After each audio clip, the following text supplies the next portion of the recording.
نستعينه ونستغفره ونعوذ بالله من شرور أنفسنا ومن سيئات أعمالنا من يهده الله فلا مضل له ومن يضلله فلا هادي له وأشهد أن لا إله إلا الله وحده لا شريك له وأشهد أن محمدا عبده ورسوله يا أيها الذين آمنوا اتقوا الله حق تقاته ولا تموتن إلا وأنتم مسلمون يا أيها الناس اتقوا ربكم الذي خلقكم من نفس واحدة وخلق منها زوجها وبث منهما رجالا كثيرا ونساء واتقوا الله الذي تساءلون به والأرحام إن الله كان عليكم رقيبا يا أيها الذين آمنوا اتقوا الله وقولوا قولا سديدا يصلح لكم أعمالكم ويغفر لكم ذنوبكم ومن يطع الله ورسوله فقد فاز فوزا عظيما أما بعد فإن خير الحديث كتاب الله وخير الهدي هدي محمد صلى الله عليه وسلم وشر الأمور محدثاتها وكل محدثة بدعة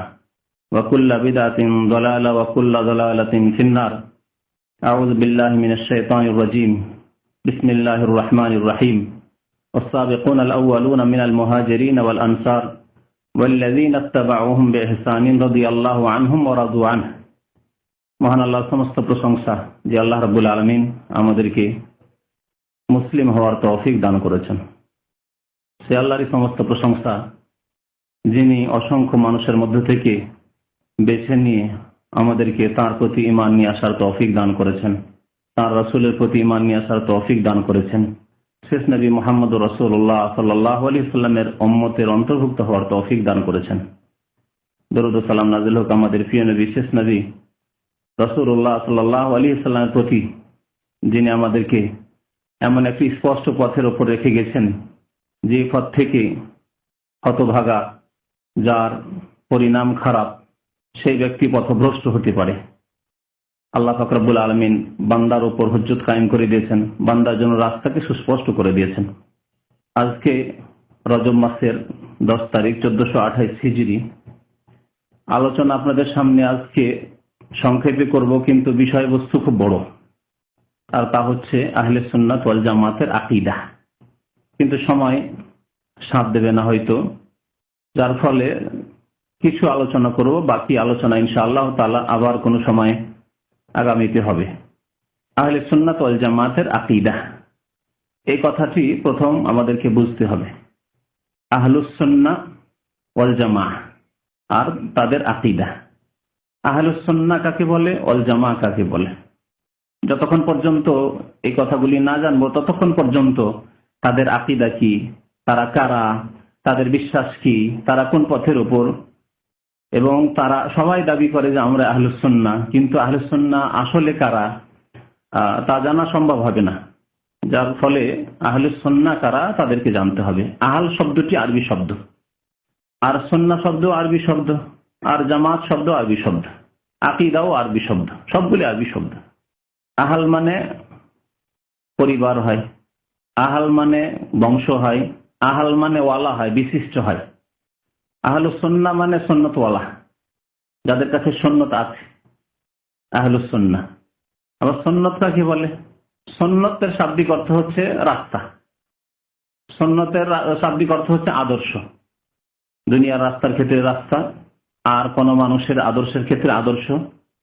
জি, তরিকা, পদ্ধতি, এগুলি হচ্ছে সুন্নাতের অর্থ। তো তাহলে সুন্নাত, এই সুন্নাত থেকে কোন সুন্নাতকে উদ্দেশ্য করা হয়েছে যে এই সুন্নতওয়ালা ওরা, আহলুস সুন্নাত মানে সুন্নতওয়ালা। এই ক্ষেত্রে স্পষ্টই কথা, সবাই জবাব দিবেন যে সেই সুন্নত হচ্ছে কার? রাসূলুল্লাহ সাল্লাল্লাহু আলাইহি সাল্লামের সুন্নত। অর্থাৎ আহলুস সুন্নাহ কারা? যারা আল্লাহ রাসূল সাল্লাল্লাহু আলাইহি সাল্লামের আদর্শওয়ালা, যাদের মধ্যে আল্লাহ রাসূল সাল্লাল্লাহু আলাইহি সাল্লামের আদর্শ রয়েছে, তাদের বিশ্বাসে, তাদের ঈমানে, তাদের কর্মে, আমলে। জি, যাদের আকীদায় এবং আমলে রাসূলুল্লাহ সাল্লাল্লাহু আলাইহি সাল্লামের সুন্নত বা আদর্শ রয়েছে, তারাই হচ্ছে আহলুস সুন্নাহ। আর ওয়াল জামাআহ, জামাত মানে দল। তাহলে ওয়াল জামাআহ মানে আহলুল জামাআহ, জামাতওয়ালা। এই জামাত থেকে কোন জামাতকে উদ্দেশ্য করা হয়েছে? এই জামাত থেকে প্রথম জামাত ইসলামের, যেই জামাত নবী করিম সাল্লাল্লাহু আলাইহি ওয়াসাল্লাম স্বয়ং নিজ হাতে গড়ে তুলেছিলেন, তৈরি করেছিলেন, অন্য মানুষের তৈরি করা নাই, বা নিজে নিজে সে জামাত তৈরি হয়ে গেছে তাও নয়। তা নিজে নিজেই যদি কোনো জামাত দল তৈরি হয় তাতে বিভ্রান্তির সম্ভাবনা বেশি আছে। কোন একটি দল বা কিছু লোক যদি একটি জামাত তৈরি করে, দল তৈরি করে, তাতে গুমরাহি, বিভ্রান্তি, ভুল ভ্রান্তি হওয়ার সম্ভাবনা আছে। কিন্তু যে জামাত স্বয়ং প্রিয় নবী মুহাম্মদুর রাসূলুল্লাহ সাল্লাল্লাহু আলাইহি ওয়াসাল্লাম তৈরি করেছেন, নিজ হাতে গড়ে তুলেছেন, তাদের তরবিয়ত করেছেন, তাদেরকে প্রশিক্ষণ দিয়েছেন, যারা নবী করিম সাল্লাল্লাহু আলাইহি ওয়াসাল্লামের সুহবত আর সংসর্গ পেয়ে ধন্য হয়েছেন, সেই জামাত। অর্থাৎ কোন জামাত? সাহাবায়ে কেরামের জামাত। তাহলে জামাতওয়ালা অর্থাৎ সাহাবায়ে কেরামের জামাতওয়ালা। তাহলে আহলুস সুন্নাহ ওয়াল জামাআহ শব্দটি যখন বলবো তো প্রথম সারিতে কারা আসবেন? সাহাবায়ে কেরাম রিজওয়ানুল্লাহি তাআলা আলাইহিম আজমাইন। এরাই হচ্ছে প্রথম সারির মুসলিম। তাদের ইসলামে যদি কোনো রকমের ত্রুটি থাকে তাহলে পরে আর ইসলাম নেই বলতে হবে, সোজা কথা। তাদের ইসলাম হচ্ছে খাঁটি ইসলাম। এই ঈমান আমাদের ওই রকমই ঈমান বিশ্বাস আছে যেমন দিনে আমরা সূর্য দেখে বিশ্বাস করি যে দিন, কেউ যদি আপনাকে যে কোনো ভাবে বুঝাক না কেন, দিনকে আপনি রাত করতে পারবেন না, চোখের সামনে দেখছেন, আপনার দৃষ্টিশক্তি রয়েছে। তো দিনের মতো স্পষ্ট সাহাবায়ে কেরামরা সত্য পথে ছিলেন, যাদেরকে এমন এক ব্যক্তিত্ব তৈরি করেছেন প্রশিক্ষণ দিয়ে, যার কাছে সকাল বিকাল ওহী নিয়ে আসেন জিবরাইল আলাইহিস সালাম। আহলুস সুন্নাত ওয়াল জামাতের প্রথম সারির মানুষ সাহাবায়ে কেরামের দল, আর দ্বিতীয় সারির মানুষ তাবেঈন, তৃতীয় সারির মানুষ তাবা তাবেঈন, যাদের সম্পর্কে প্রিয় নবী মুহাম্মদুর রাসূলুল্লাহ সাল্লাল্লাহু আলাইহি ওয়াসাল্লাম বলেছেন খায়রুল কুরুনি কারনি সুম্মাল্লাযীনা ইয়ালুনাহুম সুম্মাল্লাযীনা ইয়ালুনাহুম, সর্বোত্তম যুগের মানুষ আমার যুগের মানুষেরা, কারনি আমার যুগের মানুষরা সর্বোত্তম মানুষ অর্থাৎ সাহাবায়ে কেরাম। সুম্মাল্লাযীনা ইয়ালুনাহুম, তারপরে ওই লোকেরা যারা তাদের পরে পরে আসবে অর্থাৎ তাবেঈন। তাবেঈন যারা নবী করিম সাল্লাল্লাহু আলাইহি ওয়াসাল্লামের কোন এক অথবা একাধিক সাহাবীর সাথে সাক্ষাৎ করেছেন ঈমানের অবস্থায়, ইসলামের অবস্থায়, তাবেঈন। সুম্মাল্লাযীনা ইয়ালুনাহুম, তারপরে ওই সব লোকেরা যারা তাদের পরে আসবে অর্থাৎ কোন এক তাবেঈর সাথে বা একাধিক তাবেঈর সাথে তাদের সাক্ষাৎ ঘটেছে, তাবা তাবেঈন। তারপরের যুগ সম্পর্কে নবী করিম সাল্লাল্লাহু আলাইহি ওয়াসাল্লাম বলেছেন সুম্মা ইয়াফশুল কাযিব, তারপরে মিথ্যা এত ব্যাপক আকার ধারণ করবে, ঘরে ঘরে, পরিবারে, গ্রামে গ্রামে, যেখানে সেখানে মিথ্যার ছড়াছড়ি, ধর্মের নামে মিথ্যাবাদী, আর নিজের কারবার, আদান প্রদান, চলাফেরার ক্ষেত্রে মিথ্যা, পারিবারিক ক্ষেত্রে মিথ্যা, সমস্ত ক্ষেত্রে মিথ্যা ছড়িয়ে পড়বে। ধর্মের নামে কত মিথ্যার ছড়াছড়ি, সবাই বলছে যে আমরা হক ইসলামের উপর আছি, সত্য ইসলামের উপর আছি, ধর্মের নামে মিথ্যাবাদী। তো তাহলে আহলুস সুন্নাহ ওয়াল জামাআহ, সাহাবায়ে কেরাম, তাবেঈন, তাবা তাবেঈন, তাদের সম্পর্কে আল্লাহ পাক রব্বুল আলামিন কি বলছেন শুনুন। সূরা তাওবায় আল্লাহ পাক ইরশাদ করেছেন ওয়াস-সাবিকুনাল আউয়ালুনা মিনাল মুহাজিরিন ওয়াল আনসার, যারা প্রথম দিকে ইসলাম গ্রহণ করেছেন তারা মুহাজিরিন অথবা আনসার, যারা প্রথম দিকে ইসলাম গ্রহণ করেছেন, ওয়াস-সাবিকুনাল আউয়ালুন মিনাল মুহাজিরিন ওয়াল আনসার ওয়াল্লাযীনা ইত্তাবাউহুম বিইহসান। তাহলে এই বলে মিনাল মুহাজিরিন, আনসার বলে সমস্ত সাহাবায়ে কেরামকে শামিল করা হয়েছে। তারপরে বলা হয়েছে ওয়াল্লাযীনা ইত্তাবাউহুম বিইহসান, এবং যারা তাদের অনুসরণ করেছেন, ইত্তাবাউহুম তাদের অনুসরণ করেছেন, অর্থাৎ সাহাবায়ে কেরামদের অনুসরণ করেছেন, বিইহসান মানে নিষ্ঠার সাথে, ইখলাসের সাথে, নিষ্ঠার সাথে যারা তাদের অনুসরণ করেছেন বা তাদের পরে এসেছেন কিন্তু তারা নিষ্ঠাবান ছিলেন, মুখলিস ছিলেন, তাদের ঈমানে একনিষ্ঠতা ছিল, ইখলাস, খুলুসিয়ত ছিল, আন্তরিকতা ছিল, একটি শর্ত লাগানো হয়েছে। তাহলে সাহাবায়ে কেরামদের সাথে যে সব লোকদের সাথে সাক্ষাৎ হয়েছে তাদের সম্পর্কে একটি শর্ত লাগানো হয়েছে। আল্লাহ পাক রব্বুল সাহাবায়ে কেরামদেরকে সার্টিফিকেট দিয়েছেন যে আল্লাহ রাসূল সাল্লাল্লাহু আলাইহি ওয়াসাল্লামের সাথে যেই সাহাবীর ঈমানের আলাতে, ঈমান ইসলামের অবস্থায় সাক্ষাৎ হয়েছে সাহাবী, তাদের সম্পর্কে ইহসানের আল্লাহ শর্ত লাগাননি। কিন্তু সাহাবায়ে কেরামের কোন এক সাহাবী বা একাধিক সাহাবীর সাথে যাদের সাক্ষাৎ হয়েছে তাদের সম্পর্কে একটি কিন্তু আল্লাহ শর্ত লাগিয়ে দিয়েছেন। তাদের সম্পর্কে যদি একটি শর্ত থাকে তাহলে পরবর্তীকালে যারা এসেছেন তাবা তাবেঈন বা তারপরে তারপরে তারপরে আজ পর্যন্ত, আজকালকার যুগের মুসলিম, কিয়ামত পর্যন্ত যত মুসলিম আসলে তাদের ক্ষেত্রে এই শর্তটি সবসময় মনে রাখতে হবে, ইহসান। যারা নিষ্ঠার সাথে, ইখলাসের সাথে, আন্তরিকতার সাথে অনুসরণ করেছে সাহাবায়ে কেরামদের দল, জামাতকে, আহলুস সুন্নাহ ওয়াল জামাত, জামাতকে অনুসরণ করেছে, ইত্তাবাউহুম তাদের অনুসরণ করেছে, বিইহসান নিষ্ঠার সাথে। তাহলে আমরা বলতে পারি যদি তাবেঈনদের যুগে 2-4 জন অল্প সংখ্যক মুসলমান, কিন্তু তাদের দ্বারা বড় বড় পাপ হয়েছে, জুলম অত্যাচার হয়েছে, প্রশাসনের ক্ষেত্রে বিভিন্ন ক্ষেত্রে এই জুলম অত্যাচার হয়েছে, বা তাদের ব্যক্তিগত জীবনে কিছু পাপ ছিল, জুলম অত্যাচার ছিল, যদি বেশি সীমা লঙ্ঘন হয়ে থাকে তাদেরকে এর মধ্যে শামিল করা হবে না। কারণ আল্লাহ শর্ত লাগিয়েছেন বেইহসান, যারা ইখলাসের সাথে, নিষ্ঠার সাথে, আন্তরিকতার সাথে সাহাবায়ে কেরামদের অনুসরণ করেছে। সাহাবায়ে কেরামদের যদি অনুসরণ করে থাকে তাহলে তাদের দ্বারা এরকম জুলম অত্যাচার হতে পারে না, কাউকে খুন করতে পারে না। তাহলে ওই সব লোকগুলি যাদের দ্বারা এইরকম অন্যায় কাজ হয়েছে তারা এখান থেকে বেরিয়ে যাচ্ছে, কেটে যাচ্ছে।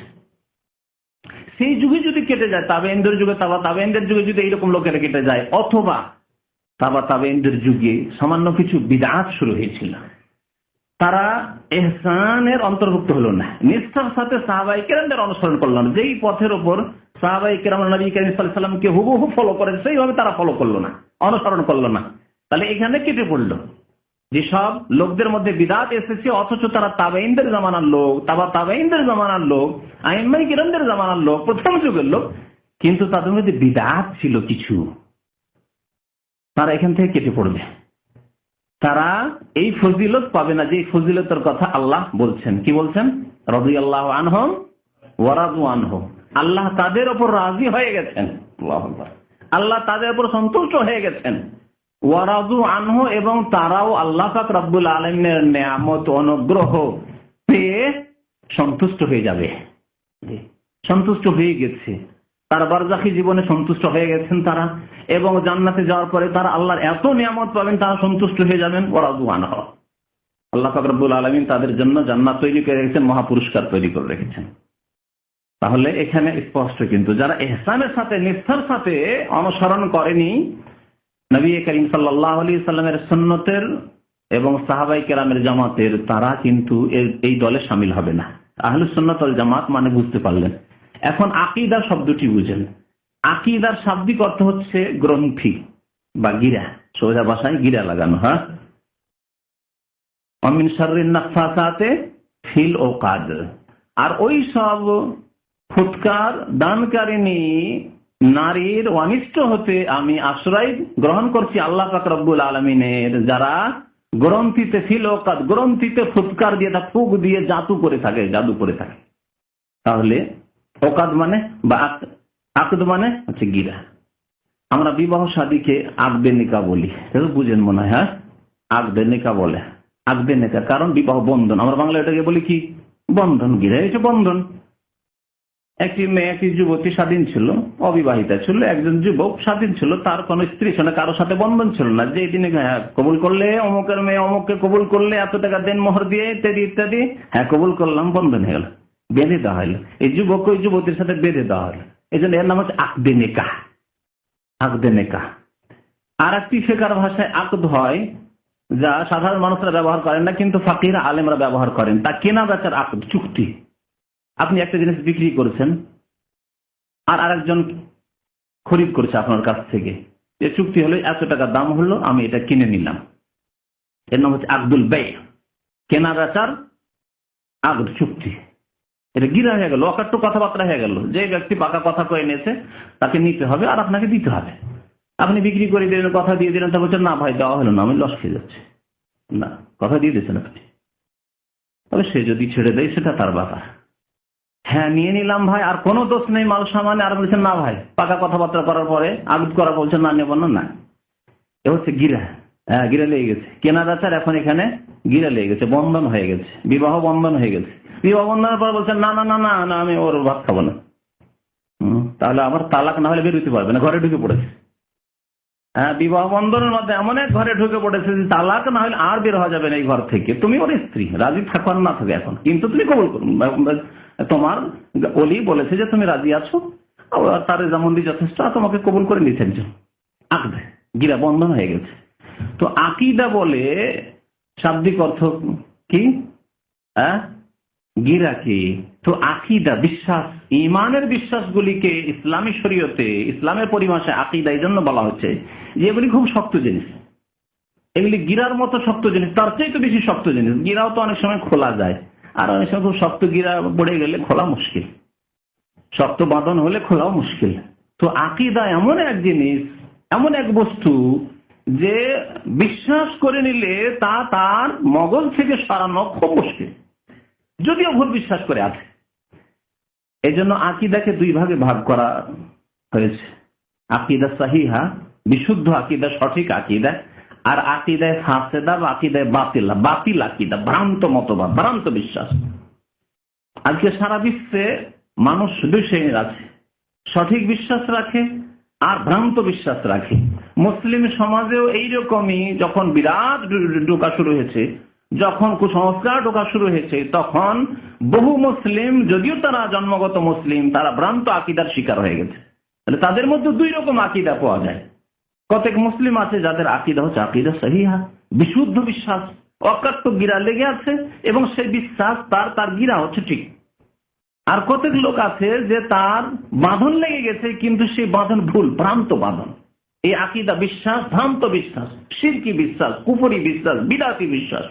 আর ওই বিশ্বাসের কারণে হয়তো আসলে আল্লাহর কাছে মুসলিমই নয়, সে ইসলাম থেকে বহিষ্কৃত, কিন্তু তার মগজ এমন ভাবে বাঁধন লেগে আছে, সে বাঁধন আপনি ছাড়াতে পারবেন না, আপনি সে বাঁধন খুলতে পারবেন না। আপনি যতই তাকে কোরআনের কথা বলেন, যতই হাদিসের কথা বলেন, বিভিন্ন অজুহাত করবে, বলছে এত বড় বড় আলেমরা জানতেন না, আমাদের এত বড় হুজুর আছেন তারা বুঝেন না, এত বড় বড় পীর সাহেব আছে তারা বুঝেন, সব ভুল পথে আর আপনি ঠিক বলছেন। এইগুলি অজুহাত, কারণ তার গিরা লেগে আছে, বাতিল গিরা লেগে আছে, আকীদায়ে বাতিলা, বাতিল বাঁধন। তাহলে আকীদা দুই প্রকার। আহলে সুন্নাত ওয়াল জামাতের আকীদা হচ্ছে বিশুদ্ধ আকীদা, আকীদা সহিহা, বিশুদ্ধ আকীদা। সহি আকীদা আল্লাহ সম্পর্কে, সহি আকীদা আল্লাহর রাসূল সম্পর্কে, সহি আকীদা আল্লাহর কিতাব সম্পর্কে, সহি আকীদা পরকাল সম্পর্কে, সহি আকীদা ফেরেশতা সম্পর্কে, সহি আকীদা তাকদীর সম্পর্কে, সহি আকীদা যতগুলি বিশ্বাসের বস্তু রয়েছে, ঈমানিয়াতের বস্তু রয়েছে, সমস্ত বস্তু সম্পর্কে তাদের আকীদা হচ্ছে সহি বিশুদ্ধ আকীদা। আল্লাহর একত্ব সম্পর্কে, তাওহীদ সম্পর্কে, আল্লাহর ইবাদত বন্দেগীর ক্ষেত্রে, আল্লাহর প্রভুত্ব রুবুবিয়াতের ক্ষেত্রে, আল্লাহ রাব্বুল আলামিনের নাম গুণাবলীর ক্ষেত্রে, সমস্ত ক্ষেত্রে আহলে সুন্নাত ওয়াল জামাতের আকীদা হচ্ছে বিশুদ্ধ আকীদা, খাঁটি আকীদা, সহি আকীদা। পক্ষান্তরে যাদের এই খাঁটি আকীদা নেই, তারাই হচ্ছে বাতিল আকীদার অনুসারী এবং তারা আহলে সুন্নাত ওয়াল জামাত নয়। তারা আহলে সুন্নাত ওয়াল জামাত নয়, যদিও তারা এই নামটি নিজের জন্য বেছে নিয়ে থাকে। আহলে সুন্নাত ওয়াল জামাত তাহলে কারা? এই সম্পর্কে দু চারটি আইম্মায়ে কেরামদের উক্তি বর্ণনা করি। শুনেন ইমাম আহমদ রাহমাতুল্লাহ আলাইহি কি বলেছেন। একটি হাদিস আছে, অনেকবারই হয়তো শুনেছেন, যে নবী করিম সাল্লাল্লাহু আলাইহি সাল্লাম বলেছেন, লা তাযালু তায়ফাতুম মিন উম্মতি যাহিরিনা আলাল হক, অন্য রিওয়ায়াতে আছে মানসুরিনা ইলা ইয়াউমিল কিয়ামা লা ইয়াদুররুহুম মান খাযালাহুম হাত্তা তাকুমাস সাহ। আমার উম্মতের একটি দল সর্বদা সত্যের উপর জয়ী থাকবে। লা তাযালু তায়ফাতুম মিন উম্মতি, আমার উম্মতের একটি দল সর্বদা সত্যের উপর, আল হক, সত্যের উপর, হকের উপর কি থাকবে? জয়ী থাকবে। লা ইয়াদুররুহুম মান খাযালাহুম, তাদেরকে যারা অপদস্থ করতে চাইবে, তাদেরকে যারা লাঞ্ছিত করতে চাইবে, তারা কোনো কিছুই তাদের করতে পারবে না, ক্ষতি করতে পারবে না।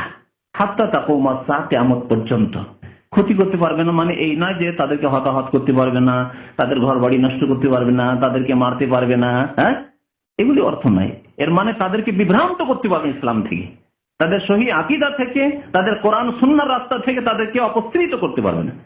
জি, এই অর্থ। যদি বলেন যে না, তাদের ক্ষতি করতে পারবে না, তাদেরকে মারতে পারবে না, তাদেরকে শহীদ করতে পারবে না, তাদের বাড়িঘর জ্বালিয়ে দিতে পারবে না, এসব বাস্তবের খেলাফ, মিথ্যা কথা।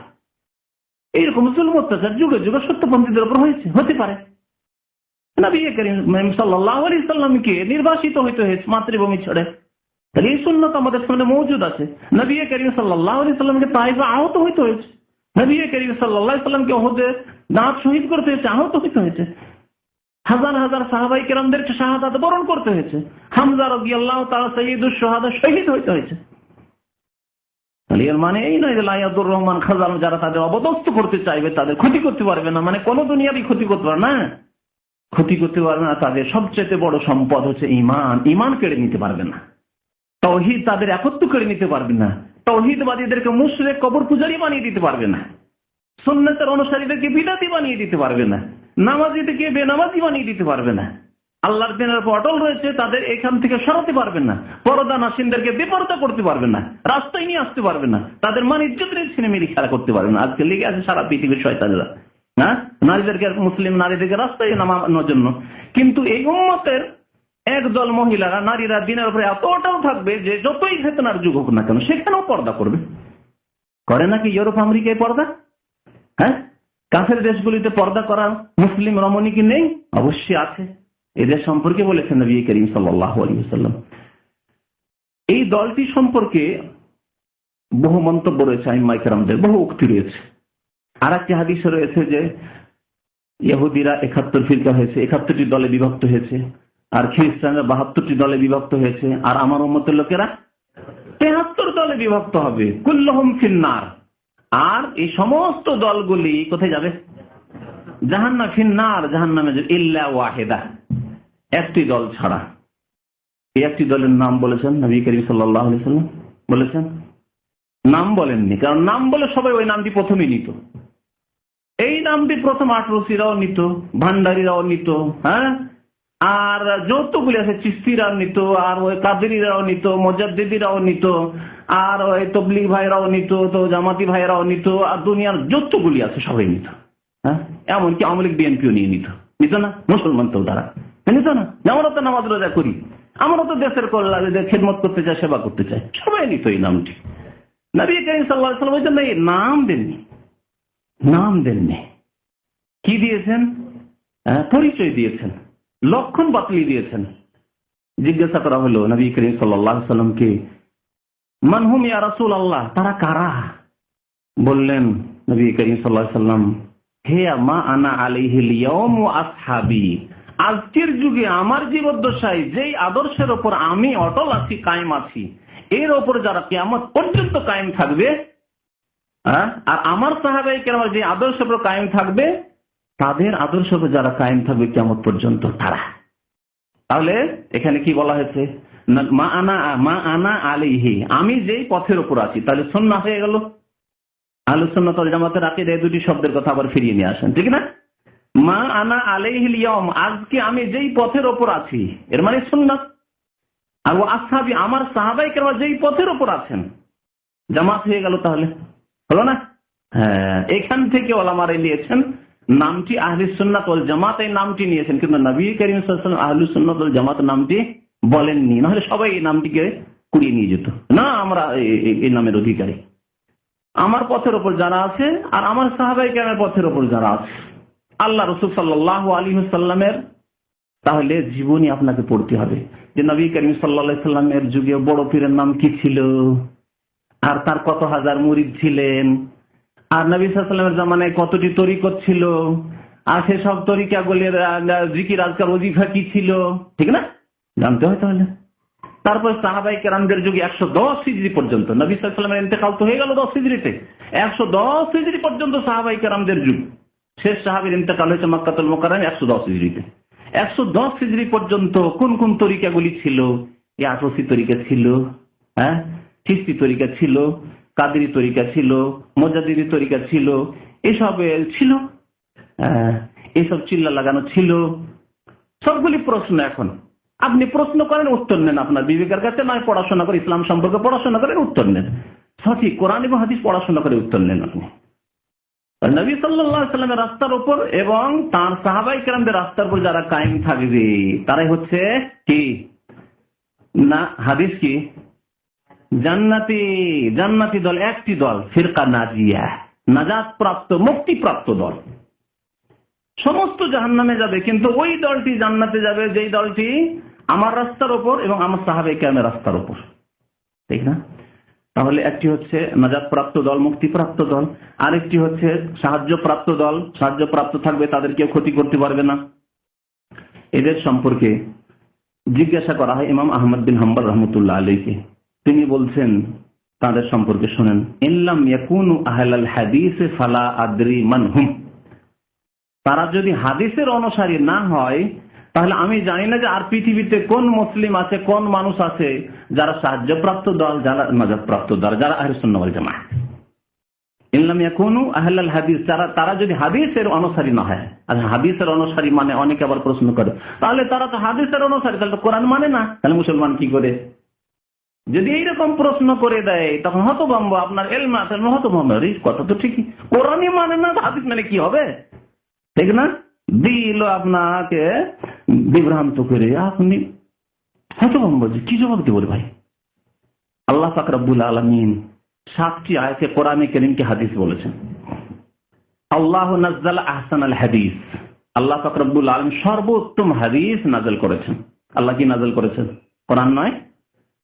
ফাবিআইয়ি হাদিসিন বাদাহু ইউমিনুন, এই কোরআনের পরে আর কোন হাদিসের উপর ঈমান নিয়ে আসবে? আফামিন হাযাল হাদিসে তাজাবুন, তোমরা এই হাদিস কোরআনে পাক পাওয়ার পরেও তোমরা আশ্চর্য হচ্ছ? হ্যাঁ, তোমার আশ্চর্য হচ্ছে যে এটা সত্য দিন কি করে হইতে পারে, এগুলি সত্য কথা কি করে হইতে পারে, আরো কোন সত্য কথা হইতে পারে?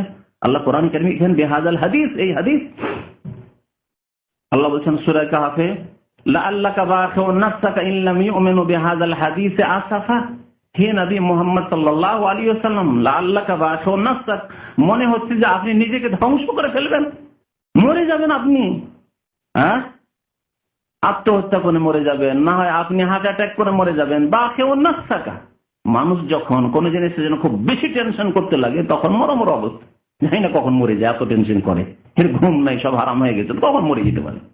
আল্লাহ তাই বলছেন, এত পেরেশান নবী করিম সাল্লাল্লাহু আলাইহি ওয়াসাল্লাম আবু জাহাল, আবু লাহাব, মক্কার কাফের নেতাদেরকে মুসলমান বানানোর জন্য, যে আল্লাহ করে এদেরকে তো জান্নাতের দিকে নিয়ে যায়, সব জাহান্নামে চলে যাবে, আমার বংশধর সব জাহান্নামে চলে যাবে, তারাই ইসলাম গ্রহণ করতে চায় না। এই গরিব দুঃখীরা ইসলাম গ্রহণ করছে, বেলাল, সোহাইব, আম্মার, ইয়াসির, সুমাইয়া, আর এই পয়সাওয়ালাগুলি, এই নেতৃস্থানীয় ব্যক্তি, এই কুরাইশের নেতারা, কুরাইশ সম্ভ্রান্ত লোকেরা, এই কাবার মুতাওয়াল্লিরা, এরাই সব কাফের ফাসিক, এরা ইসলাম গ্রহণ করতে চায় না। যখন খুব ব্যতিব্যস্ত তাদের ইসলামের জন্য, আল্লাহ সান্ত্বনা দিচ্ছেন, লাআল্লাকা বাখিউন নাফসাকা, আপনি মনে হচ্ছে যে নিজেকে হত্যা করে ফেলবেন, ধ্বংস করে ফেলবেন, ইন লাম ইউমিনু বিহাযাল হাদিস, যদি এরা এই হাদিসের প্রতি ঈমান না নিয়ে আসে। কোন হাদিস ছিল তখন? কোরআনে কারীম নাযিল হচ্ছে। আসাফা, আপনি আফসোস করে, আক্ষেপ করে মনে হচ্ছে আপনি শেষ হয়ে যাবেন, বিহাযাল হাদিস। তাহলে কোরআনে কারীম আল্লাহর হাদিস, হাদিসের শাব্দিক অর্থ জেনে নিলেই সহজ খুব বোঝা। হাদিস মানে হচ্ছে কথা, হাদিস মানে হচ্ছে কথা। এই জন্য হাদিস আপোষের কথোপকথনকে আজকাল এখানে যেটাকে স্পিকিং বলছেন আরবিতে, আরবিতে ওটাকে বলা হচ্ছে মুহাদাসা, ইংরেজিতে বলছেন স্পিকিং, ওটা বলছে মুহাদাসা মানে কথোপকথন। হ্যাঁ, তো মুহাদাসা ওই হাদিস থেকে। তো আল্লাহর হাদিস, আল্লাহর বাণী হচ্ছে কোরআনে কারীম, আর রাসূলুল্লাহ সাল্লাল্লাহু আলাইহি ওয়াসাল্লামের বাণী, রাসূলুল্লাহ সাল্লাল্লাহু আলাইহি ওয়াসাল্লামের কর্ম, রাসূলুল্লাহ সাল্লাল্লাহু আলাইহি ওয়াসাল্লামের অনুমোদন, তার নাম হচ্ছে হাদিসে রাসূল। রাসূলুল্লাহ সাল্লাল্লাহু আলাইহি ওয়াসাল্লামের হাদিস, রাসূলুল্লাহ সাল্লাল্লাহু আলাইহি ওয়াসাল্লামের কথা বা কর্ম। তো তাহলে ইমাম আহমদ বিন হাম্বলের কথা এখন বলতে সুবিধা হবে। তিনি কি বলছেন? ইনলাম ইয়াকুনু আহলাল হাদিস, এই সাহায্যপ্রাপ্ত দল, এই মুক্তিপ্রাপ্ত দল, এই উম্মতের যারা সর্বদাই সর্বজয়ী থাকবে এবং সম্মানিত থাকবে, হকের ওপর অটল থাকবে, তাদেরকে ক্ষতিগ্রস্ত করতে পারবে না, ইসলাম থেকে সরাতে পারবে না, শিরক বিদআত তাদের মধ্যে কেউ ঢোকাতে পারবে না, তাদেরকে গোমরাহ করতে পারবে না, তাদেরকে জাহান্নামের পথে নিয়ে যেতে পারবে না। এই দলটি যদি আহলুল হাদিস না হয়, কোরআন এবং হাদিসের অনুসারী না হয়, অন্য কোন দলের নাম হয়, ফালা আদরি, তাহলে আমি জানি না মানহুম, আর কে হইতে পারে। অর্থাৎ পৃথিবীতে আর কোন দল মুক্তিপ্রাপ্ত হতে পারে না, সাহায্য প্রাপ্ত হতে পারে না, জান্নাতি হতে পারে না, কোরআন এবং হাদিসের অনুসারী, সরাসরি কোরআন এবং সুন্নাহর অনুসরণ করে ওই দল ছাড়া। ইমাম বুখারী রাহমাতুল্লাহ আলাইহির উস্তাদের নাম ছিল আলী ইবনুল মাদিনী, এবং ইমাম বুখারী দুইজনেই মন্তব্য করেছেন এই দল সম্পর্কে, বলছেন হুম আসহাবুল হাদিস, তারা হচ্ছেন হাদিসের অনুসারী। আহলুল হাদিস মানে আহল মানে ওয়ালা, আসহাব মানে ওয়ালা। কেউ আসহাবুল হাদিস বলেছেন, কেউ আহলুল হাদিস বলেছেন। মনে রাখবেন যে কোরআন এবং হাদিসের অনুসারী হইতে হবে বিশ্বাসের দিক দিয়ে এবং আমলের দিক দিয়ে। আমার এই কথা বলার উদ্দেশ্য এটা অবশ্যই নয় যে কোনো একটি দল এসে শুধু এই নামের লেবেল লাগিয়ে নিল আর নামাজ পড়ে না। কোন একটি দল এসে এই নামের লেবেল লাগিয়ে রেখেছে যে আমরা আহলুল হাদিস, কিন্তু দাড়ি মোছ সব সাপ রাখেন। কোন একটি দল এই নাম রেখে নিল, আর পাকা আজকালকার যেগুলি রাজনৈতিক দল, তার পাকা ক্যাডার, একেবারে অন্ধভক্ত, তাছাড়া আর কিছু বুঝে না, কখনো না। তারা যাদেরকে দেখে চেনা না যায় না যে ভাই এ কোন জাতির লোক, তাদের কথা বলছি না। সবচেয়ে বড় কথা নামাজ, নামাজ নেবার আহলুল হাদিস কোথায়? কোরআনে কতবার নামাজের কথা আছে? এক শ্রেণীর লোকেরা এইরকমই মনে করে যে দু চারটি কাজের নাম হয়তো আহলুল হাদিস, না, কখনো না। আহলুল হাদিস মানে আকীদা বিশ্বাসে আহলুল হাদিস হইতে হবে, কোরআন এবং হাদিসের অনুসারী হইতে হবে, আর আমলেও কোরআন এবং হাদিসের অনুসারী হইতে হবে। আপনার চাল চলন ইসলামের বিধি বিধানের বাস্তবায়ন সমস্ত ক্ষেত্রে আহলুল হাদিস হইতে হবে। আর জন্মগত আহলে হাদিস, আমি আহলে হাদিস, আমি আহলে হাদিস, অথচ নামাজ দিন নাই, নামাজ পড়েন, হ্যাঁ জুমাটা পড়ি ভাই। আহলুল হাদিস না আহলুল খাবিস? আহলে খাবিস, এটা আহলে খাবিস, যারা নামাজ পড়ে আহলে খাবিস। যে কোনো দলের লোক হোক না কেন, যে কোনো দলের লোক হোক না কেন। তো কথা হচ্ছে যে আহলুল হাদিস বলার উদ্দেশ্য হচ্ছে আকীদা আমলের আহলুল হাদিস। আমি সেই আহলুল হাদিসের দিকে আহ্বান করি, আর অন্য কোন দলের লোক আমি নাই। কোরআন এবং সুন্নাহর অনুসরণ করি এবং কোরআন ও সুন্নাহর অনুসরণের জন্য মানুষকে উৎসাহিত করি, জি, আর সেই দিকে মানুষকে আহ্বান করি। তো ইমাম বুখারী আর আলী ইবনে মাদিনী তার ওস্তাদ বলছেন হুম আসহাবুল হাদিস, তারা কোরআন এবং সুন্নাহর অনুসারী। আর শোনাই, আমাদের দেশে বড় পীর কাকে বলে?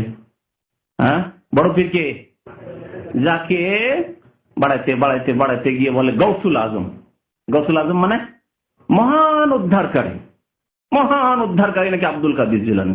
যদি আব্দুল কাদের জিলানী মহান উদ্ধারকারী হয়, তাহলে আব্দুল কাদের জিলানীর ইমাম, ইমাম শাফি বা ইমাম আহমদ, ইমাম আবু হানিফা, তাহলে আর কোন উদ্ধারকারী তাকে বলবেন? যদি জিলানী, আব্দুল কাদের জিলানী ইমাম আবু হানিফার 400 বছর পর এসে গৌসুল আজম মহান উদ্ধারকারী হয়ে যান, তো আবু হানিফা, শাফি, মালিক, আহমদ, এই 4 ইমাম, এদেরকে, আর ইমাম বুখারী যিনি আমিরুল মুমিনিন, মুহাদ্দিসিনদের আমিরুল মুমিনিন বলা হয়েছে, আমিরুল মুমিনিন ফিল হাদিস, তাহলে ইমাম বুখারী, মুসলিম যে সিহাহ ইমামগণ, তাদেরকে কোন গৌসুল আজম বলবেন? আজমের উপর আর কোন বড় কোন উপাধি আছে? আজম মানে কি? সবচেয়ে বড়। আজম মানে সবার চাইতে বড়। যেমন আমরা বলছি আল্লাহু আকবার, আকবার আর আজম একই জিনিস। আল্লাহ সব চাইতে বড়, সবার চাইতে বড়, সবকিছুর চাইতে বড়। আপনি যা কিছু নেন, আল্লাহর আরশ, কুরসি, আল্লাহর আসমান, জমিন, পৃথিবী, সবকিছু সবার চাইতে বড় আল্লাহ পাক রব্বুল আলামিন।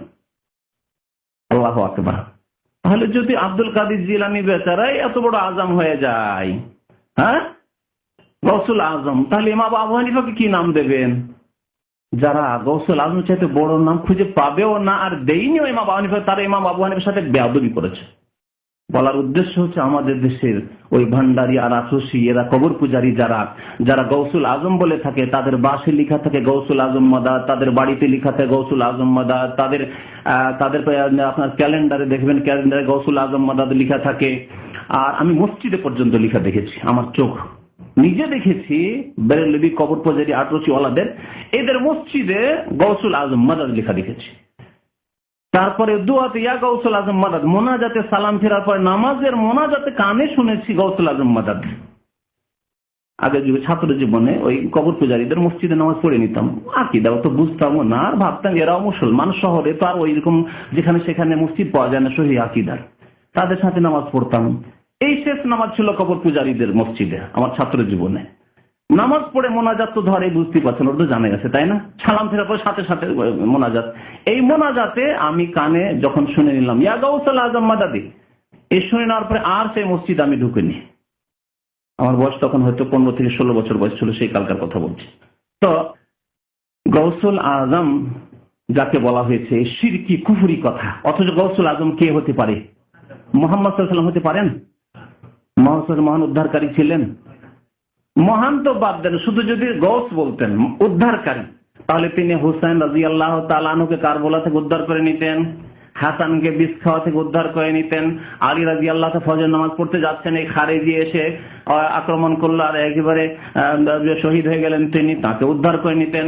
ওমর রাদিয়াল্লাহু তাআলা ফজর নামাজ ইমামতি করেছেন, শহীদ হয়ে গেলেন, তাকে উদ্ধার করে নিতেন। উসমান রাদিয়াল্লাহু তাআলা কোরআন তেলাওয়াত করেছেন, কোরআনের উপরে তার রক্ত পড়ছে, সেই অবস্থায় এই যারা দেশদ্রোহী বা যারা খারেজি, ইসলামের শত্রু, দ্বীনের শত্রু, ইহুদিদের ষড়যন্ত্রের শিকার হয়ে উসমান রাদিয়াল্লাহু তাআলা শাহাদাত বরণ করছেন, তখন নবী করিম উদ্ধার করে দিতেন। কমপক্ষে কবর থেকে, কবরের পাশেই তো উসমান রাদিয়াল্লাহু তাআলার বাসা বাড়ি, কবরের পাশে নবী সাল্লাল্লাহু আলাইহি ওয়াসাল্লামের। তিনি একটি আওয়াজ দিতেন কবর থেকে যে এই বেয়াদবরা, তুমি আমার জামাই 2 মেয়ে যাকে দিয়েছি আর আমার সাহাবী উসমান রাদিয়াল্লাহু তাআলা আনহু আমার খলিফা, তার সাথে এই বেয়াদবি করতে এসেছো, তারপরে জুলম অত্যাচার করতে এসে উদ্ধার করতে পারলেন না? গৌসই তো হইতে বললেন না, আজম তো হজুরের কথা। গস হইতে বললেন? গস যদি হইতেন মুহাম্মদ রাসূলুল্লাহ সাল্লাল্লাহু আলাইহি ওয়াসাল্লাম, তাহলে তারপরে আজম সম্পর্কে চিন্তা করতাম যে আজমটা আবার কাকে দেওয়া যায়। মোহাম্মদ সাল্লাল্লাহু আলাইহি ওয়াসাল্লাম চাইতে বড় মানুষ আর পৃথিবীতে কি আছে? আছে কেউ? তাহলে আব্দুল কাদের জিলানী কি করে গৌসুল আজম হলো? আর তারপরে ঈমান কেমন করে থাকে? কি করে ঈমান থাকে? আউযু বিল্লাহি মিনাশ শাইতানির রাজিম। শিরক কুফরি দিয়ে কেমন করে ইবলিস শয়তান মুসলিম জাতিকে গুমরাহ করেছে। কাফেরদের কথা বলছেন, ইহুদি নাসারাদের কথা, পৌত্তলিকদের কথা, যারা পথভ্রষ্ট গুমরাহ স্পষ্টভাবে হয়েছে। কিন্তু মুসলিমদেরকে কেমন করে জাহান্নামে চিরকালের জন্য নিয়ে গেছে এই গৌসুল আজম শব্দটি দিয়ে। শুধু কবরে সেজদা নাও যদি করে, শুধু বলে যে গৌসুল আজম আব্দুল কাদের জিলানী, বড় মুশরিক হয়ে চিরকালে জাহান্নামে মারা যাবে। এতে কোনো সন্দেহ আছে নাকি? বুঝতে পারলেন তো? ব্যাখ্যা করে বলে দিলাম যে মুহাম্মদুর রাসূলুল্লাহ সাল্লাল্লাহু আলাইহি ওয়াসাল্লাম বলা যাবে না, আজম তো বলা, তার সাথে লাগানো দূরের কথা। মহান উদ্ধারকারী একমাত্র মহান আল্লাহ পাক রব্বুল আলামিন, যার নাম হচ্ছে আজিম, তিনি আজম, সবার চাইতে বড় তিনি, আর তিনি উদ্ধারকারী। ইস্তাগীসুনা রাব্বাকুম, আল্লাহ কোরআনে বলছেন যে হে নবী মুহাম্মদ সাল্লাল্লাহু আলাইহি ওয়াসাল্লাম, হে সাহাবায়ে কেরামরা, যুদ্ধের সময় যখন তোমরা তোমাদের রবের কাছে গৌস মানে ফরিয়াদ করছিলে, আল্লাহ উদ্ধার করো, আল্লাহ বাঁচাও আবু জাহল আবু লাহাব থেকে। বদরের যুদ্ধের সময় ইস্তাগীসুনা রাব্বাকুম, যখন রবের কাছে তোমরা ফরিয়াদ তলব করছিলে।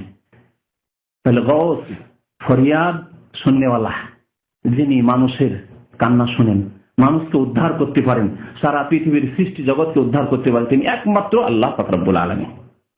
তো আব্দুল কাদের জিলানী, ফিরে আসে আবার আসল কথা। আব্দুল কাদের জিলানী রাহমাতুল্লাহ আলাইহি, তিনি একজন আলেম ছিলেন, এর বেশি কিছু না। পীর ফির ওগুলো মানুষের বানানো।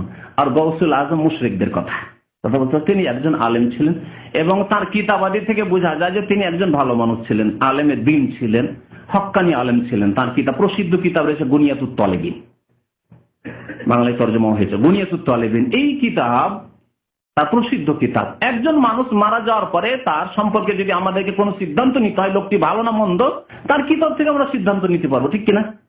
কাজী নজরুল ইসলাম মারা গেছেন কিনা? এখন তার সম্পর্কে যদি দুইজন একজন বলেন না সে ছিল নাস্তিক, আরেক বলছেন না সে মুসলিম ছিল, তাহলে দলিল প্রমাণ কি হবে? দুজনেই দেখেননি, তার যুগ পাননি। দুজনের বয়সে 20-22 বছর বয়স, আপনাদের 25 বছর বয়স, তাহলে কাজী নজরুল ইসলামের যুগ পাননি। কেমন করে আপনার সঠিক সিদ্ধান্তে পৌঁছবেন? বলবেন যে তার কবিতাগুলি আমরা পড়ে দেখবো, যদি তাতে ইসলামের কথাবার্তা থাকে, শিরক কুফরি না থাকে, নাস্তিকতা না থাকে, তাহলে সে মুসলিম। আর যদি নাস্তিকতা থাকে, কুফরি থাকে, শিরক থাকে, তাহলে জানবো যে না আর কিছু। ঠিক কিনা? কথা যুক্তিযুক্ত নয়? আব্দুল কাদের জিলানী রাহমাতুল্লাহ আলাইহি এই কবর পূজারীদের মতো বিদাতি ছিলেন না, কোরআন সুন্নাহর ভালো আলেম ছিলেন। এই সম্পর্কে সঠিক সিদ্ধান্তের জন্য তার কিতাব আছে। তার কিতাব না থাকলে আমরা হতভম্ব হয়ে যেত। আল্লাহ ভালো জানো, আল্লাহ হাওয়ালা করে দিতাম, আল্লাহ তুমি ভালো জানো, তোমার বান্দা সম্পর্কে যদি সে তাওহীদবাদী থেকে থাকে আর সুন্নাতের অনুসারী থাকে, তাহলে তার জন্য দোয়া করি, আল্লাহ সে জান্নাতবাসী। আর যদি কবর পূজারী বিদাতি হয়ে থাকে, নিজেই পছন্দ করে থাকে যে আমি গৌসুল আজম বাবা, তোমরা আমার মুরিদ, তাহলে তার পরিণাম কি হবে তা স্পষ্ট। কিন্তু তার কিতাব প্রমাণ করে, শুনেন তার কিতাবে এই 73টি ফিরকার মধ্যে যেই ফিরকা, যেই দল জান্নাতি হবে, সেই দল সম্পর্কে তিনি বলছেন আম্মাল ফিরকাতুন নাজিয়া, আম্মাল ফিরকাতুন নাজিয়া, যেই ফিরকাটি, যেই দলটি নাজাত প্রাপ্ত, ভালো করে শুনেন, ফালা ইসমা লাহুম ইল্লা ইসমুন ওয়াহিদ, তাদের একমাত্র একটি নাম আছে আমার নিকট। কে বলছেন? মনে আছে তো না? আব্দুল কাদের জিলানী, যাকে লোকেরা বলে বড় পীর আর মুশরিকরা বলে গৌসুল আজম। তো ফালা ইসমা লাহুম ইল্লা ইসমুন ওয়াহিদ, তাদের একমাত্র একটি নাম আছে, ওয়া হুয়া আসহাবুল হাদিস, আর তা হচ্ছে হাদিসের অনুসারী, কোরআন এবং হাদিসের অনুসারী। বুঝতে পারলেন এবারে? তাহলে ইমাম আহমদের যেই কথা, ইমাম আহমদের 500 বছর পরে আব্দুল কাদের জিলানী বলছেন, কিন্তু তারা যেহেতু সবাই কোরআন এবং হাদিসের উৎস থেকে দিন নিচ্ছেন, সেজন্য কথার মধ্যে দেখেন মিল আছে, গড়মিল নেই। আছে কি গড়মিল? যেই কথা বলছেন ইমাম আহমদ সেই কথা বলছেন ইমাম বুখারী, সেই কথা বলছেন তার ওস্তাদ আলী ইবনে মাদিনী, সেই কথাই বলছেন 500 বছর পরে আব্দুল কাদের জিলানী। আর সেই কথা আজ পর্যন্ত আমিও বলছি, ইনশাআল্লাহ তাআলা কিয়ামত পর্যন্ত কোরআন সুন্নাহর অনুসারী যারা আছেন তারা সবাই এই কথাই বলবেন। কারণ আমাদের সবার উৎস হচ্ছে কোরআন এবং হাদিস। সবাই আমরা ওই সমুদ্র থেকেই নিচ্ছি, ওই সমুদ্র থেকে নিচ্ছি, ঠিক না? অন্য কোনো জায়গা থেকে, কোনো কাচড়া থেকে, ডাস্টবিন থেকে কেউ যদি নিত, তাহলে গোলমাল করে দিত। যারা কবর পূজারী, মাজার পূজারী, বিদআতপন্থী, তারা কোরআন সুন্নাহর সমুদ্র থেকে না নিয়ে তারা ডাস্টবিন থেকে নেওয়া শুরু করেছে, অথবা ওই কাচড়া থেকে, ড্রেনের পানি থেকে তাদের ধর্ম নেওয়া শুরু করেছে। তখন শিরক বিদআত ধর্মের নামে ঢুকিয়ে ফেলেছে। বুঝতে পারছেন আশা করি আমার কথা, না বুঝতে পারেন না? উদাহরণ দেওয়ার জন্য বললাম। তো আহলে সুন্নাত ওয়াল জামাত সাহাবায়ে কেরামদের দল, সাহাবায়ে কেরামদের শেষ জামানায় এবং তাবেঈনদের জামানায় যখন দেখা গেল সামান্য এক একটি করে বিদআত দেখা গেল, সামান্য করে বিদআত। প্রথম বিদআত কি দেখা গেল? আলী রাদিয়াল্লাহু তাআলা আনহু সম্পর্কে ভালোবাসায় বাড়াবাড়ি। আর ভালোবাসার নামে এটি ছিল ইহুদিদের ষড়যন্ত্র। ভালোবাসার নামে সবসময় ভালোবাসা কিন্তু ভালোবাসা থাকে না, অনেক সময় ভালোবাসার নাম দিয়ে অনেক সময় অনেক অন্য কোনো উদ্দেশ্য থাকে না। আজকাল স্কুল কলেজ ইউনিভার্সিটিতে যে যুবতীদের সাথে ভালোবাসা প্রেমের যে সব দৃশ্য দেখে থাকেন যুবকদের, ওই ভালোবাসায় কি সততা আছে? না, এরা লম্পট। কিন্তু ভালোবাসার নাম দিয়ে, প্রেমের নামে তোমাকে ভালোবাসি, হ্যাঁ তোমাকে ভালোবাসি, চিঠি লিখছে, মেসেজ পাঠাচ্ছে, আজকাল তো মোবাইলের যুগ, তোমাকে ভালোবাসি, এর মধ্যে দাল মে কালা হে। জি, এটা কি আছে? তার ইজ্জত নষ্ট করা। ইজ্জত নষ্ট করে দেওয়ার পরে তার শয়তানি যে মনস্কামনা ছিল তা পূরণ হয়ে গেল। তারপরে ওই মেয়ে পাগল যে তুমি আমার ইজ্জত নষ্ট করেছে, বিয়ে করবো, তোমার মতো কুচরিত্রা মেয়েকে বিয়ে করবো, তোমাকে বিয়ে করবো, তোমাকে বিয়ে করে কি শান্তি পাবো? তুমি যদি আমার সাথে এরকম করতে পারো, তুমি আরো কারোর সাথে করতে পারো। শয়তানরা এরকমই করে। আজকাল দুর্বল যুবতীরা, তাদের মন দুর্বল, আর অনইসলামিক পরিবেশ, অনইসলামিক আপনার শিক্ষাক্ষেত্র, অনইসলামিক কর্মক্ষেত্র, আর সেখানে এই ফিতনায় লিপ্ত হচ্ছে তারা। তো কথা হচ্ছে যে আলী রাদিয়াল্লাহু তাআলার মহব্বতের যারা দাবিদার ছিল তাদের দালমে কালা এরকমই ছিল। ইহুদি আব্দুল্লাহ বিন সাবার ষড়যন্ত্র ছিল যে ইসলামে না ঢুকলে ইসলামের ক্ষতি করা যাবে না। ইসলামে ঢুকে গিয়ে আলী রাদিয়াল্লাহু তাআলা এত শক্তিশালী না, তার মধ্যে খোদাই উলুহিয়াতের গুণ আছে, আল্লাহর গুণ আছে। ভালোবাসতে বাসতে আল্লাহর পর্যায়ে পৌঁছে দিল।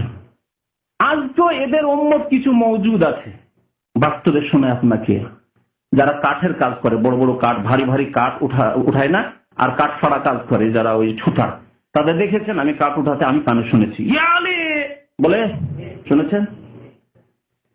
অথচ তারা নিজেদেরকে বলে সুন্নি, হয় হানাফি, না হয় শাফিঈ, না হয় মালিকি, না হয় হাম্বলি, কিছুই হোক না কেন। আমাদের দেশে তো না বেশিরভাগ হানাফি অথবা আহলে হাদিস বা এরকম কিছু আছে, শাফিঈ খুব কমই আছে, বা মালিকি হাম্বলি তো নেই। তো এরা নিজেদেরকে শিয়া বলে না, কিন্তু শিয়াদের ভারত উপমহাদেশে বেশ কিছুদিন ধরে শিয়াদের রাজত্ব থাকায় শিয়াদের থেকে এই কুফরি কথা শিখে রেখেছে যে আলীর মধ্যে খোদাই কুওয়াত আছে, হ্যাঁ আল্লাহর শক্তি ক্ষমতা আছে। সুতরাং যখন কোন শক্তির প্রয়োজন হবে বলতে হয় ইয়া আলী, ইয়া আলী, ইয়া হুসাইন যদি বলা যায়, তাহলে শক্তি বাড়বে, হ্যাঁ ক্ষমতা বাড়বে। কুফরি কথা।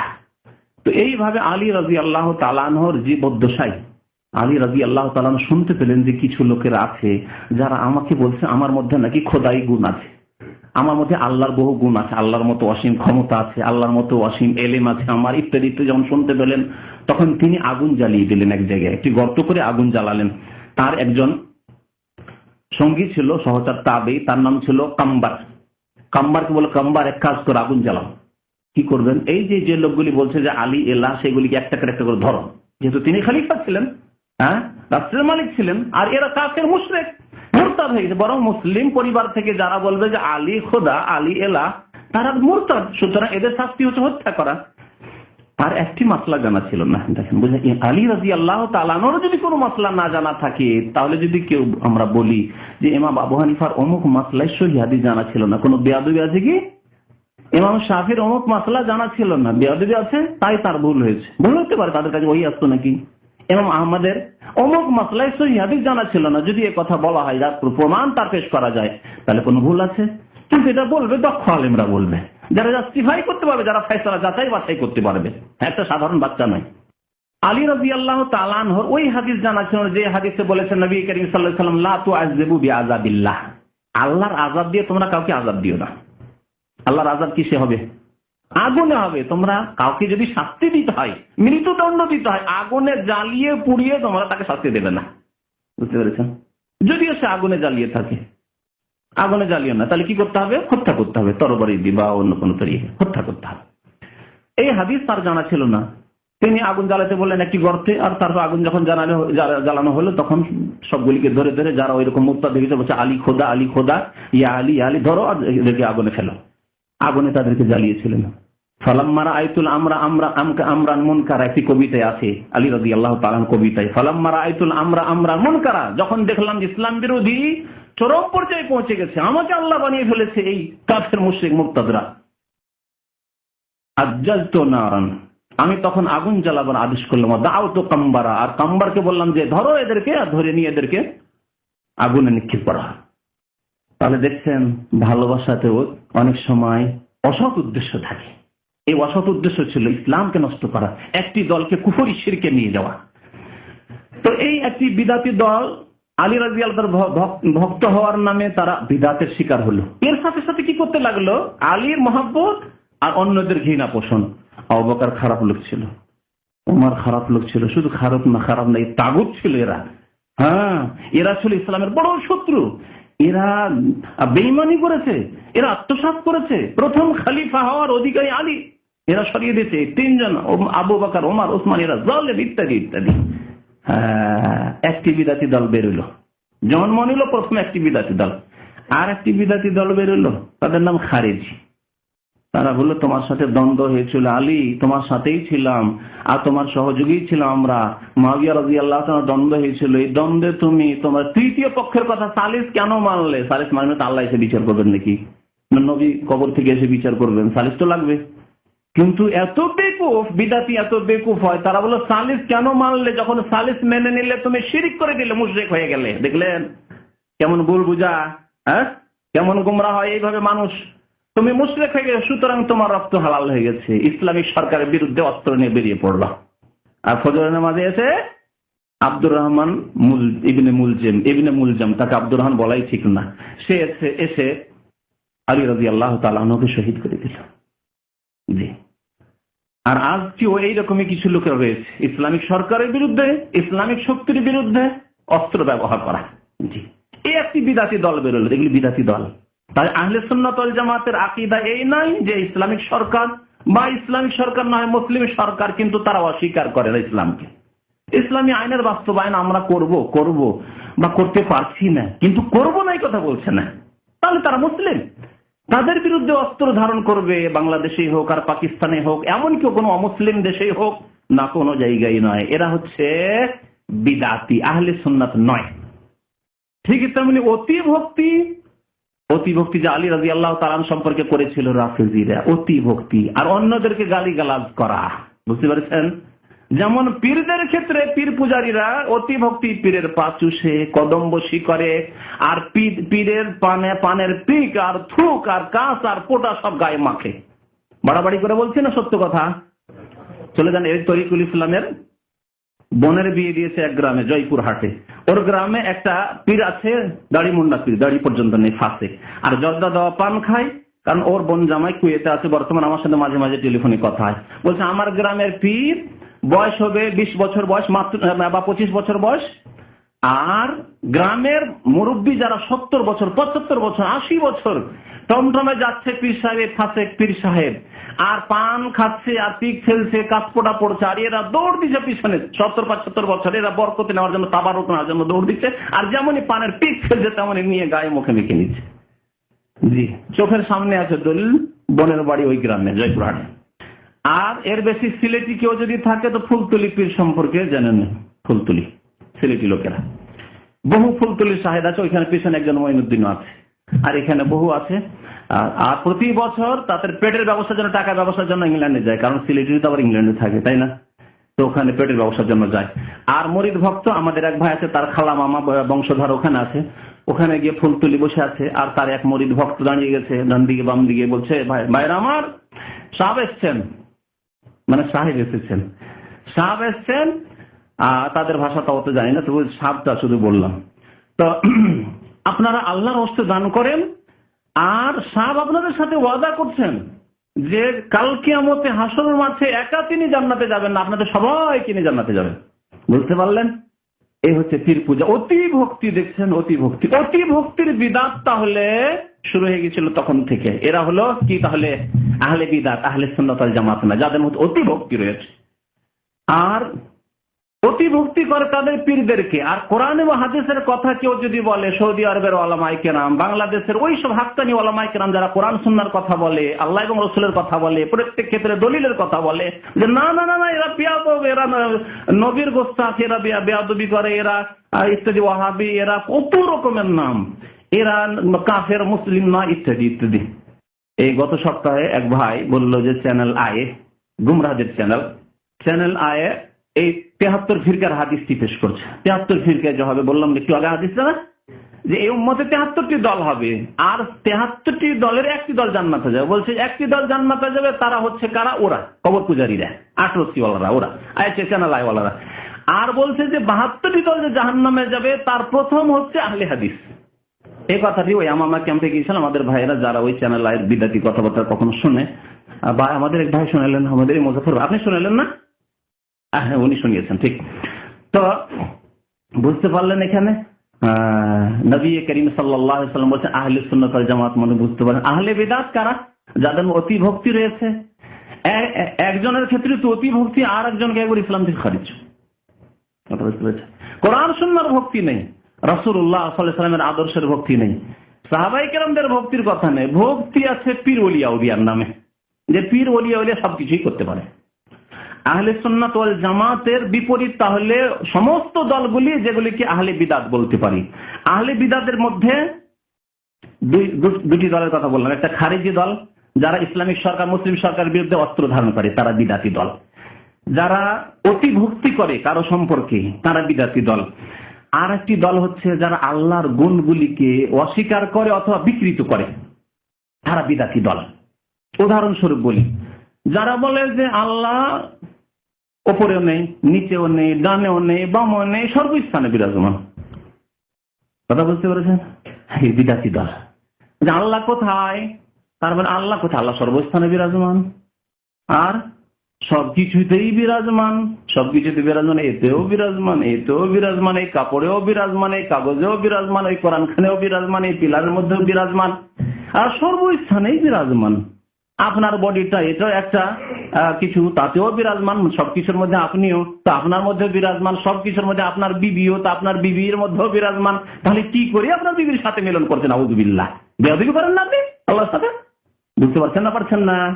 হ্যাঁ, বুঝার চেষ্টা করেন। তাহলে এই বিদাতি যারা বলে যে আল্লাহ সবকিছুতেই বিরাজমান, তারা বেয়াদবি করে, বিবির সাথে মিলন করে, বেয়াদবি করে। কারণ তাতেও আল্লাহ আছে, তাতেই যখন আল্লাহ আছে তাহলে তার পূজা করলেই হয়। আচ্ছা, সবকিছুর মধ্যে হিন্দুদের মূর্তিগুলি আছে, তাহলে হিন্দুদের মূর্তি পূজা আল্লাহর ইবাদত। যদি আল্লাহ সবকিছুতেই বিরাজমান হন, তাহলে হিন্দুদের মূর্তি পূজা আল্লাহর ইবাদত, কারণ তাতেও আল্লাহ বিরাজমান। নিয়ত করলেই হইল, মূর্তিকে সিজদা করেন, আমি আল্লাহকে সিজদা করছি, হবে? আল্লাহ সবকিছুতেই বিরাজমান আর সর্বস্থানে বিরাজমান, এটি হিন্দু ধর্মের কথা। মুসলিমদের পাঠ্যপুস্তকে চলে এসছে বাংলাদেশে, এটি হিন্দুদের কথা। তাহলে আল্লাহর কথা, রসুলের কথা কি? আমিনতুম মান ফিস সামায়ে, সূরা মুলক, তাবারাকাল্লাযী বিয়াদিহিল মুলক, মুখস্থ আছে? না হলে দেখে নিন। আমিনতুম মান ফিস সামায়ে, তোমরা কি নির্ভীক হয়ে গেছো, ভয় করো না সেই সত্তাকে যিনি ফিস সামায়ে, কোথায় রয়েছেন? আকাশ। আকাশ উপর দিকে হয় না নিচের দিকে হয়, না সর্বস্থানে হয়? উপর দিকে হয়। তাহলে আল্লাহ উপরে আছেন কিনা? আল্লাহ উপরে আছেন। ওয়া হুয়াল আলিয়ুল আযীম, সর্বোচ্চ তিনি। তার যিনি উঁচাই থাকেন তিনি তো সর্বোচ্চ। আল্লাহর নাম আলী, 99টি নামের একটি। আয়াতুল কুরসিতে বলছেন ওয়া হুয়াল আলিয়ুল আযীম। আর কত বলবো? আল্লাহ আরশে রয়েছেন। আরশ কোথায় রয়েছে? জমিনে রয়েছেন, আকাশে রয়েছেন। আল্লাহ 7 আকাশ রয়েছে, 7 আকাশের উপর রয়েছে আল্লাহর আরশ, কুরসি, আর ফাওকাহু আরশ, আর তারপরে আল্লাহ পাক রব্বুল আলামিন রয়েছেন। হ্যাঁ, আর রহমানু আলাল আরশি ইস্তাওয়া, আল্লাহুল্লাযী খালাকাস সামাওয়াতি ওয়াল আরদা ফি সিত্তাতি আইয়ামিন সুম্মা ইস্তাওয়া আলাল আরশ। আল্লাহ সেই সত্তার নাম যিনি 6 দিনে আকাশ জমিন সৃষ্টি করলেন, অতবার আরশের উপর সমাসীন হলেন। ইমাম মালিক রাহমাতুল্লাহ আলাইহি, তাকে জিজ্ঞাসা করা হয়েছিল যে আল্লাহ পাক রব্বুল আলামিনের সম্পর্কে কোরআনে রয়েছে, কার কথা? কোরআনের কথা, আল্লাহর কথা। এখানে একটি কথা আর বলেন ইমাম মালিকের কথা বলার আগে, আল্লাহ সম্পর্কে আল্লাহ বেশি জানেন না আমরা বেশি জানি? কেউ? আপনি যখন আপনার সম্পর্কে সবচেয়ে বেশি জানেন, আপনার সম্পর্কে আপনার স্ত্রী অতটা জানেন যতটা আপনি জানেন, ঠিক না? যতই আপনার ক্লোজ ব্যক্তি হোক না কেন, আপনার সম্পর্কে আপনি যত বেশি জানেন, তার বিষয় পৃথিবীর কেউ জানে না আল্লাহ ছাড়া। আল্লাহ আপনার চেয়ে বেশি জানেন, এতে কোনো সন্দেহ নেই। তাহলে আল্লাহ সম্পর্কে আল্লাহ যে বলেছেন আল্লাহ বেশি জানেন না আর কেউ বেশি জানে? আল্লাহ বেশি জানেন। 2 নম্বরে আল্লাহ সম্পর্কে সবচেয়ে বেশি মানুষের মধ্যে থেকে কে বেশি জানেন? রাসূলুল্লাহ সাল্লাল্লাহু আলাইহি ওয়াসাল্লাম। হাদিস বুখারী মুসলিমে রয়েছে। নবী করিম সাল্লাল্লাহু আলাইহি ওয়াসাল্লাম একটি হাদিসে বললেন, ওই 3টি লোক যারা বলেছিল সারা রাত নামাজ পড়বো, আর এক লোক বলে সারা জীবন রোজা রাখবো, আর একজন বলে আমি বিয়েই করবো না, তখন তিনি বলেছেন দেখো আনা আ'লামুকুম বিল্লাহ, আমি আল্লাহ সম্পর্কে তোমাদের থেকে সবচেয়ে বেশি জানি আর সবচেয়ে বেশি ভয় করি। ওয়াখশাকুম, সবচেয়ে বেশি ভয় করি আর সবচেয়ে বেশি জানি। তাহলে আল্লাহ সম্পর্কে আল্লাহ সবচেয়ে বেশি জানেন আর রাসূল সবচেয়ে বেশি জানেন, ঠিক না? তো আল্লাহ এবং রাসূল কি বলেছেন? ইমাম মালিক রাহমাতুল্লাহর কথাটি বলি। ইমাম মালিক যখন জিজ্ঞাসা করা হয় যে আল্লাহ তো আরশের কথা বলেছেন, সুম্মাস্তাওয়াল আরশ, এর মানে কি? আল্লাহ আরশে রয়েছেন না জমিনে রয়েছেন না সব জায়গায় রয়েছেন? তিনি বলেন আল ইস্তিওয়াউ মালুমুন, আল ইস্তিওয়াউ মালুমুন, আল্লাহর আরশের সমাসীন হওয়া আমাদের জানা আছে। ওয়াল কাইফু মাজহুলুন, তবে কেমন করে তিনি আরশে আছেন এটা আমাদের জানা নেই। তুলনা কখনোই করব না যে মানুষের মতো, রাজার মতো, বাদশার মতো, রাষ্ট্রপতির মতো, না, কারো মতো না, আল্লাহ আল্লাহর মতো। জি, ধরন জানা নেই। বলি একটি বুখারী শরীফের হাদিস, নবী সাল্লাল্লাহু আলাইহি ওয়াসাল্লামের কথা শুনেন। আল্লাহ সম্পর্কে নবী সবচেয়ে বেশি জানেন মানব জাতির মধ্য থেকে। নবী করিম সাল্লাল্লাহু আলাইহি ওয়াসাল্লামের কাছে এক সাহাবী এসে বললেন, ইয়া রাসূলুল্লাহ, আমার একটি দাসী আছে, দাসীটিকে আমি স্বাধীন করে দিতে চাই। স্বাধীনভাবে সে ইবাদত বন্দেগী করবে, কেন আমার বাড়িতে গোলামি করবে? স্বাধীন করে দেব। নবী সাল্লাল্লাহু আলাইহি ওয়াসাল্লাম জিজ্ঞাসা করলেন ওই দাসীকে, বললেন আইন আল্লাহ, আল্লাহ কোথায়?